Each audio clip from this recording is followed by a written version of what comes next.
Je voulais donc parler de l'effet miroir parce que j'ai souvent eu l'occasion d'avoir de prendre conscience de l'effet miroir au travers de gens en fait que j'ai dans mon entourage. Et là, j'ai vraiment vécu un truc très très parlant la semaine dernière que je voulais vous partager. Comme ça, je me suis dit peut-être que ça vous aidera à mieux comprendre de quoi est-ce qu'il s'agit. Et en fait, quand on comprend ça, alors après, ça nous aide aussi à mieux comprendre ce que veut dire être 100% responsable de sa vie et de ce qui nous entoure. Alors, j'arrive.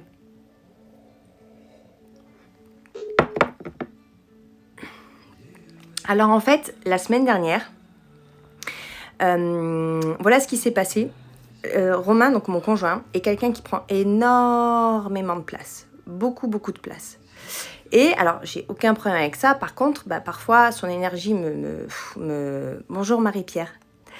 Et parfois, son énergie me couche en fait, me fatigue beaucoup. Et donc, dans ces moments-là, moi, j'ai besoin de prendre un peu de recul.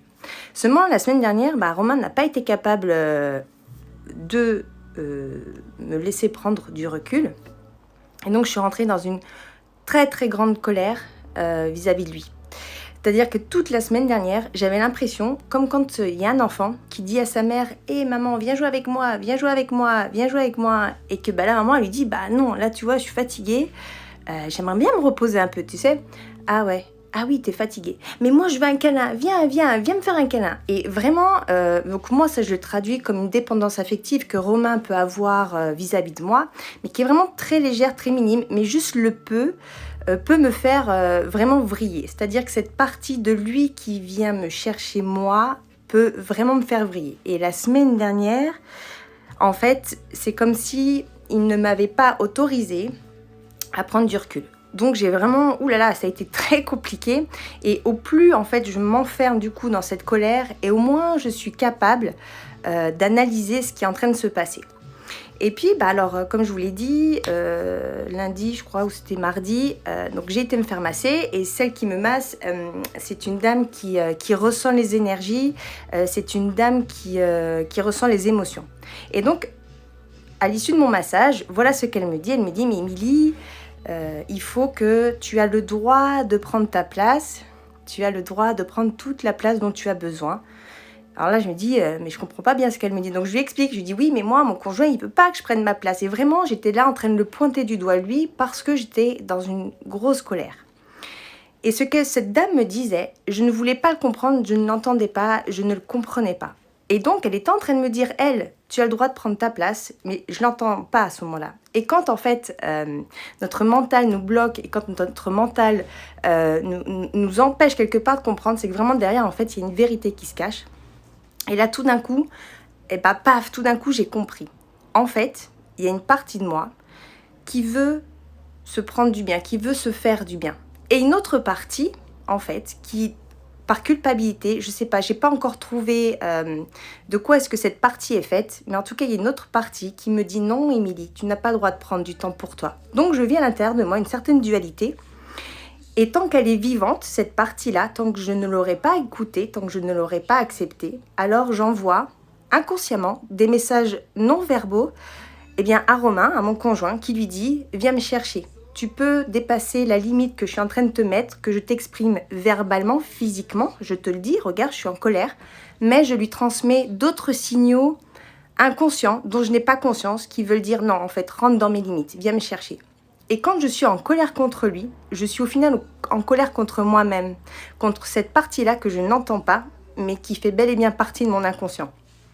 Donc en fait, je me sers de lui. C'est à ce moment-là que Romain, en fait, est mon miroir.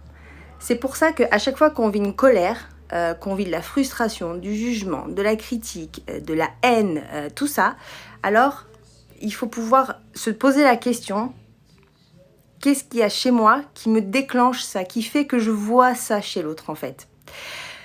Alors pour l'illustrer, je vais prendre un deuxième exemple. Il y a quelques temps de ça, il y a une dame qui est venue me voir en séance et vraiment, elle allait pas bien. Elle me dit, voilà, mon patron, ça va pas du tout, c'est un tyran, il me rabaisse tout le temps, je ne sais plus quoi faire, talali, talalaire. Alors, je lui dis, qu'est-ce que vous avez fait du coup pour que ça change? Et elle me dit, bah oui, alors du coup j'ai pris du recul, j'ai essayé je discute beaucoup plus avec lui quand je me sens pas bien. Mais au final, il faut bien comprendre que ça, en fait, dans cette situation, on ne change que le comportement. On va pas aller chercher à l'intérieur. C'est comme dans un couple, dans les relations de couple, bien souvent, quand on se dispute, quand il y a une engueulade, après, donc, alors on dit, ok, bon, je vais faire un effort là-dessus, et toi, tu vas faire un effort là-dessus, et donc, à ce moment-là, on va pas changer ce qui se passe à l'intérieur, on va juste, mais moi, ça, je l'ai vécu avec tous mes ex, donc c'est juste, on va changer le comportement. Et jamais on va aller se demander, ok, pourquoi est-ce qu'on a vécu cette situation? Pourquoi est-ce que je me suis amené ça? Jamais. Et bien là, c'était pareil pour cette dame. Elle n'avait pas été voir à l'intérieur d'elle ce qui se passe. Donc voilà, cette dame, en allant chercher avec elle ses croyances limitantes, effectivement, il y avait une croyance, mais qui chuchotait, j'ai envie de dire, qu'elle était quelqu'un de faible et qu'elle était quelqu'un qui réussissait pas toujours tout très bien. Donc, dans son inconscient, elle a cette croyance qui lui dit « tu es faible et tu es nul en fait ». Alors elle, son inconscient, lui fait vivre ses croyances. Et donc, pour pouvoir nourrir sa croyance, elle s'attire naturellement un tyran. Et le tyran va venir en fait la conforter dans sa croyance.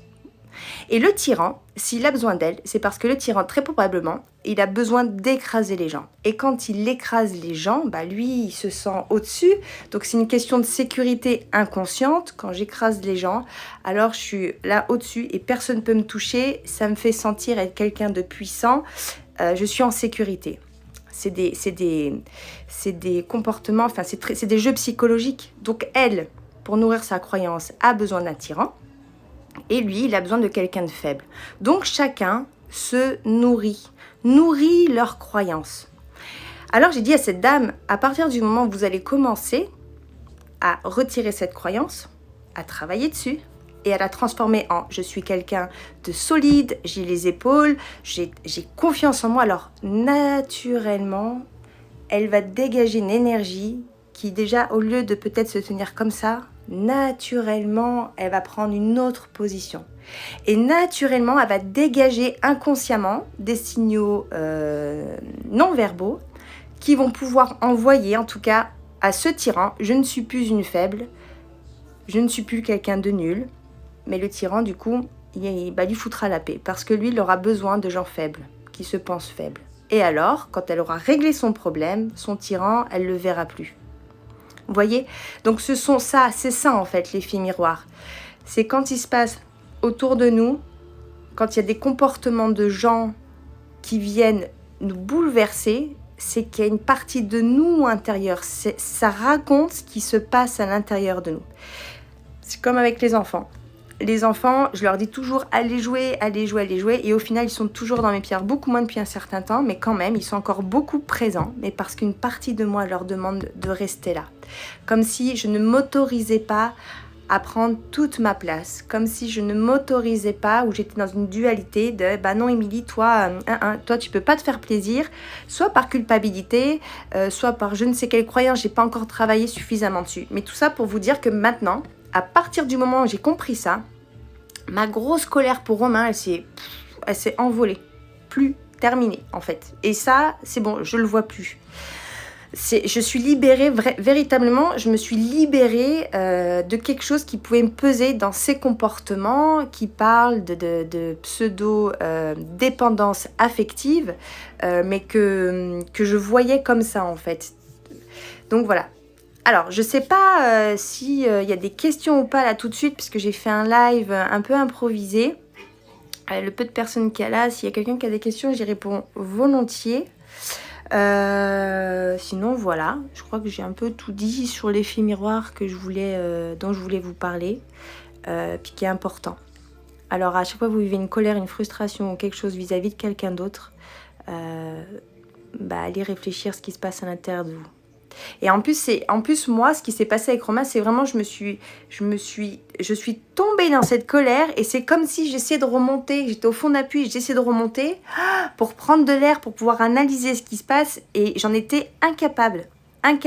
Tout ce que je voulais, c'était être seule. Et au plus je disais à Romain, mais j'ai besoin d'être seule, et au plus je m'attirais le bah non, en fait. Vraiment. Alors, vraiment, c'est une libération. Quand on fait cette analyse-là et qu'on se permet en fait d'aller voir ce qui se passe à l'intérieur de nous. Voilà, et je vous remercie de m'avoir écouté et puis je vous dis à bientôt.